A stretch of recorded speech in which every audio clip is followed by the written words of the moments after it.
Hola, buenas tardes. Mi nombre es Ana Karen Carrizales Sánchez y voy a hablar sobre el plegamiento de las proteínas.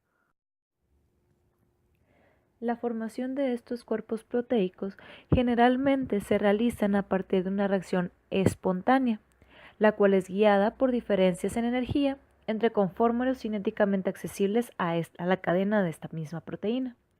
Si le cambiamos las condiciones del solvente a estos cuerpos proteicos, pues la mayor parte de estas proteínas muestran la propiedad de modificar reversiblemente su conformación activa. Cabe mencionar que la estructura tridimensional de la cadena polipeptídica se puede obtener durante y después de la biosíntesis en los ribosomas, llevando a que tengan una capacidad de generar una función biológica específica. En el caso de las enzimas, cuando se llegan a transformar y a regular lo que son sus sustratos, estos mismos mecanismos se dan por la estructura tridimensional que es específica de la proteína nativa y también se debe a los cambios conformacionales que sufren esa proteína o enzima durante el ciclo catalítico. Si no fuera por estas modificaciones que se le hacen en su estructura, no se podrían generar estas regulaciones de sustrato.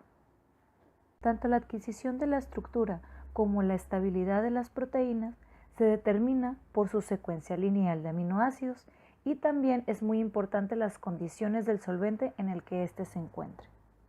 Si se le realizan pequeñas variaciones a las condiciones ambientales en el que se encuentra la proteína, no se generan perturbaciones significativas en la estructura nativa de esta, pero si el cambio en alguna de estas variables, como puede ser el pH, la temperatura, la presión o la concentración de desnaturalizante, y estas exceden un valor que se considera como crítico, entonces ahí la proteína sí tiene un cambio conformacional y se desnaturaliza de forma cooperativa.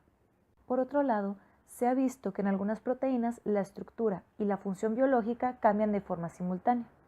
Si se le aumentan las condiciones de desnaturalizante en nuestra proteína, se modifica solamente la proporción que hay entre el estado nativo de la proteína y el estado desnaturalizante, sin encontrarse alguna estructura intermediaria dentro de las condiciones. En términos termodinámicos, el plegamiento se puede describir como la transición reversible entre el estado nativo y el estado desnaturalizado. El equilibrio que se llega a tener entre estas dos concentraciones de proteína depende mucho de las condiciones ambientales en las que se encuentren, ya sea temperatura, presión y concentración, y se define como la K del equilibrio. Con la K del equilibrio se pueden obtener lo que son las estabilidades de la conformación nativa. Esto se refiere a que es el trabajo que se requiere para formar o romper la estructura proteica a partir de diferencias en la energía libre de Gibbs, que vienen siendo la diferencia entre la energía libre de Gibbs del estado nativo y del estado desnaturalizado. Cabe mencionar que el estado desnaturalizado es el resultante del deterioro cooperativo y generalizado de la estructura nativa, sin generar cambios en la estructura covalente, a excepción de los puentes disulfuro. Las diferencias en energía entre el estado nativo y el desnaturalizado se deben al rearreglo no covalente de los átomos de la proteína y del solvente.